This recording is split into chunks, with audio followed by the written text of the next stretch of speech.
Hello friends, welcome to my channel green house. और आज का हमारा पौधा है गुड़हल का पौधा।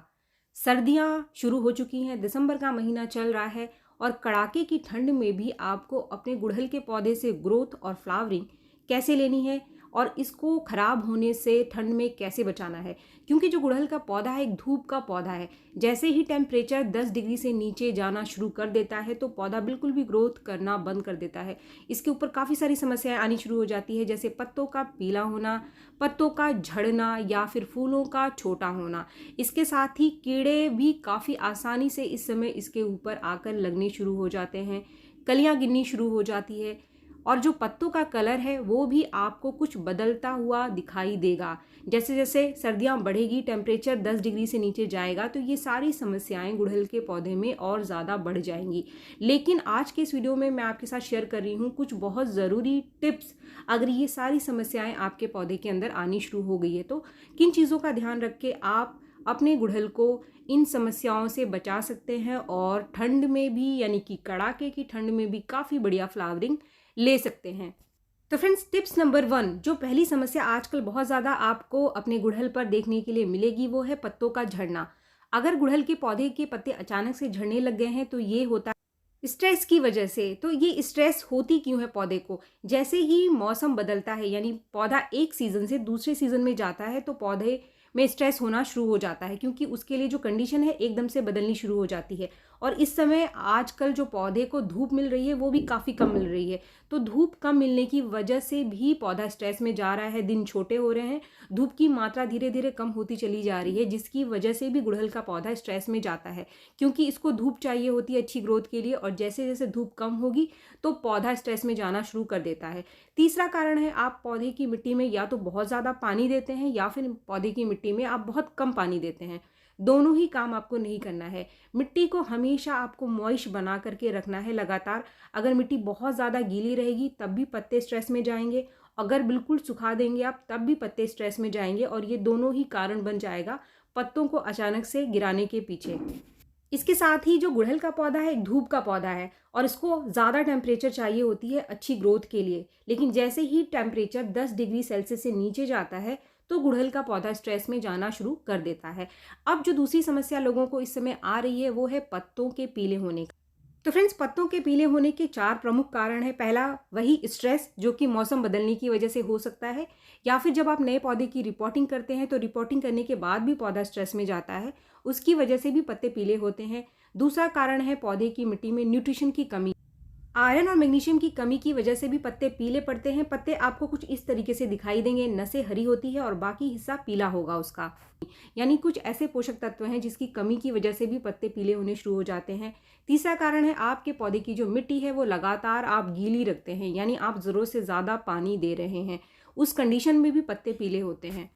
चौथा कारण है इसके ऊपर कीड़ों का लगना। कीड़े लगने से भी जो पत्तों का कलर है वो बदलना शुरू हो जाता है, क्योंकि जो कीड़े हैं पत्तों का रस चूस लेते हैं और पत्तों को खराब करना शुरू कर देते हैं। इसके बाद जो तीसरी समस्या पौधे में देखने के लिए आती है वो है फूलों का छोटा होना और पत्तों का कलर बदलना। तो ये जो समस्या है वो है टेम्परेचर का बहुत ज़्यादा कम हो जाना और धूप का कम होना, जिससे कि जो क्लोरोफिल पिगमेंट है वो एंथोसाइनिन पिगमेंट में बदल जाता है खुद को बचाने के लिए मौसम से। इस वजह से ये समस्याएं आपको देखने के लिए मिलेगी, लेकिन ये सब टेम्पररी है। 2-3 महीने ये समस्या रहती है, लेकिन जैसे जैसे दिन बढ़ेगा, धूप बढ़ेगी तो ये समस्या अपने आप ही ठीक होनी शुरू हो जाएगी। तो फ्रेंड्स, ये जो 3 समस्याएं मैंने बताई आपको, पत्तों का पीला होना, पत्तों का झड़ना, फूलों का छोटा होना या फिर पत्तों का कलर बदलना, इन तीनों ही समस्याओं को ठीक करने के लिए आप अपने पौधे को जितनी अच्छी धूप में रख सकते हैं आप उस जगह पे रखें जहां पर सबसे बढ़िया धूप आपके पौधे को मिल रही हो। तो इससे आपके पौधे में लगातार ग्रोथ होती रहेगी, पौधा कलियां बनाता रहेगा और फ्लावरिंग भी करता रहेगा। इसके साथ ही जो दूसरा काम आपको करना है कि मिट्टी को आप लगातार मॉइस्ट बना करके रखें, ना तो बहुत ज़्यादा पानी इसको दें और ना ही बहुत कम पानी दें। दोनों ही कंडीशन में आपके पौधे के ऊपर बुरा प्रभाव पड़ेगा और पौधा पूरी तरीके से डोरमेंट स्टेज में चला जाएगा, कलियां और फूल बनाना बंद कर देगा। फ्रेंड्स, इसके बाद चौथा पॉइंट, सर्दियों में इस समय गुड़हल के पौधे के ऊपर बहुत सारे कीड़े आकर के लग जाते हैं, एफिड्स, माइट्स और मिलीबग भी आकर इसके ऊपर लग जाते हैं, जो कि अच्छे खासे पौधे को खराब करना शुरू कर देते हैं। अब इससे छुटकारा पाने के लिए आपको क्या करना है? सबसे पहले तो इस पौधे को जिसमें भी ये समस्या आ रही है उसके जितने पत्ते जिनके ऊपर ये कीड़े लगते हुए आपको दिखाई दे रहे हैं उनको आप हटा दो। अगर कोई ब्रांच है बहुत ज़्यादा उसके ऊपर कीड़े लगे हुए हैं, उसको थोड़ा सा काट करके आप निकाल दो। इस पौधे की जो मिट्टी है इसको आप मॉइस्ट रखें, बिल्कुल अगर गीली है तो उसको थोड़ा सा सूखने दो। तीसरा काम जो आपको करना है, इस पौधे को पहले आप धूप में रख दो। इसके बाद अब आपको करना है इसका ट्रीटमेंट, इसका इलाज। तो कीड़ों के इलाज के लिए सबसे पहले आपको लेनी है 1 चम्मच हल्दी पाउडर, जो आपको आपके घर के किचन में ही मिल जाएगी। इसके साथ ही आपको लेना है लकड़ी की राख 1 चम्मच। आजकल काफ़ी सारे लोग सर्दियों में लकड़ी जलाते हैं, तो अगर ये लकड़ी की राख आपके घर में निकले तो आप इसको फेंकना मत। ये बहुत ही बढ़िया इंसेक्टिसाइड का काम करता है। गाँव में आज भी ये जो लकड़ी की राख है इसका इस्तेमाल किया जाता है पौधों के ऊपर छिड़कने के लिए, क्योंकि ये कीड़ों से, फंगस से पौधों को बचाता है। इसके साथ ही ठंड से भी बचाता है। इसके अंदर बहुत अच्छी मात्रा में पोटाशियम पाई जाती है, तो इसका इस्तेमाल हम पौधे की मिट्टी में भी कर सकते हैं, लेकिन मात्रा हमेशा कम रखें। अगर आप इसका इस्तेमाल मिट्टी में करना चाहते हैं तो आधा चम्मच 15 दिन में एक बार दे सकते हैं, इससे ज़्यादा ना दें, क्योंकि ये क्षारीय होता है तो मिट्टी को क्षारीय बना देता है। अब ये दोनों चीज़ों को आप अच्छे से मिक्स कर लो, और मिक्स करने के बाद अगर आप चाहें तो इसको आप छान सकते हैं, लेकिन मैं बिना छाने ही इसका इस्तेमाल यहाँ पर कर रही हूँ। अब आपके जिस भी पौधे के ऊपर कीड़े लग रहे हैं सबके ऊपर आप इसको छिड़क दो। उस हिस्से पर जहाँ पर बहुत ज़्यादा कीड़े लगे हुए हैं उस हिस्से को आप इस पाउडर से अच्छे से ढक दो।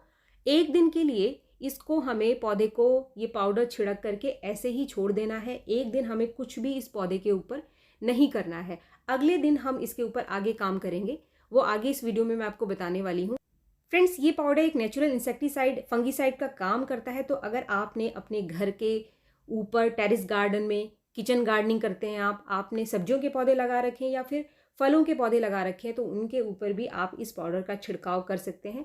फ्रेंड्स, अगर आपके किसी भी पौधे में बहुत ज़्यादा चींटियाँ लग रही हैं, मिट्टी में चींटियाँ लग रही हैं, तो इस पाउडर को आप थोड़ा थोड़ा मिट्टी में छिड़क दो। इससे जो चींटियाँ आ रही हैं वो सारी की सारी भाग जाएंगी। आप देखेंगे कि 1 आध घंटे में ही सारी चींटियाँ साफ हो जाएंगी।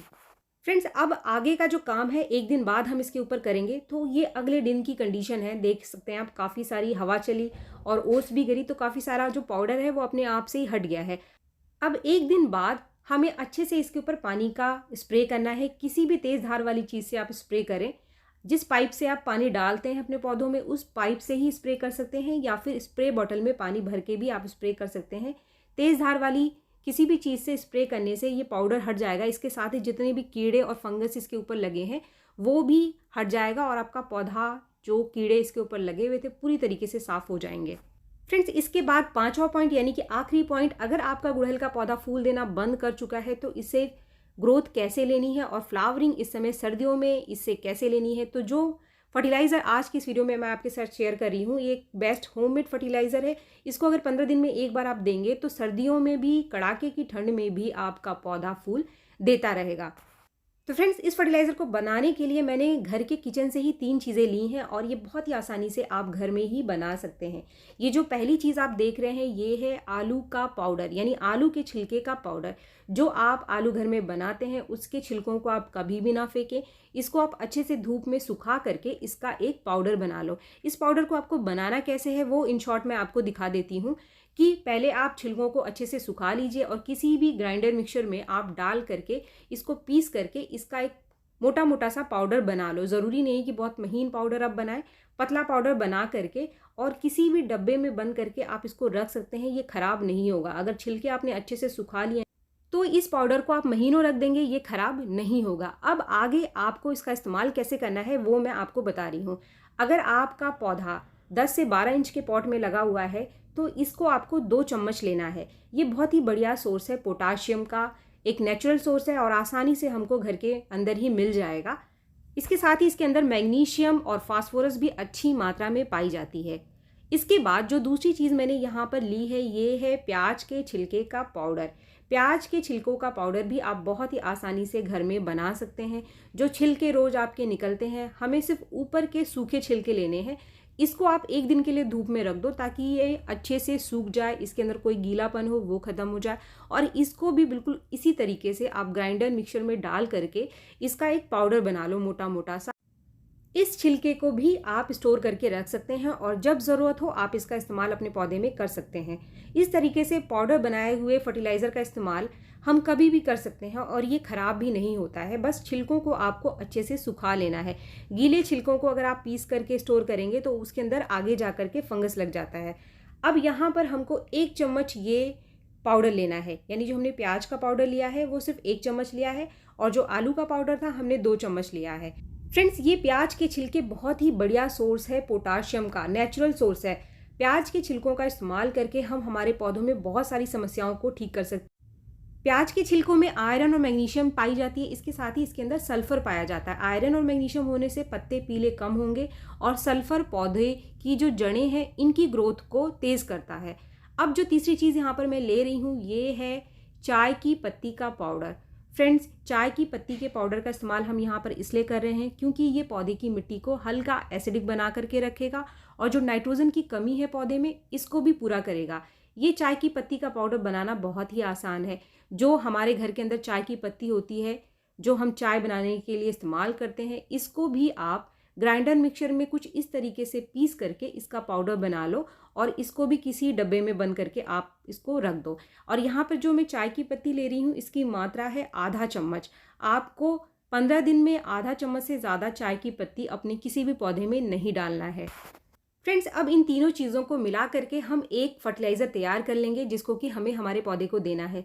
ये फर्टिलाइज़र आपको एक साथ 15 दिन में एक बार अपने पौधे को देना।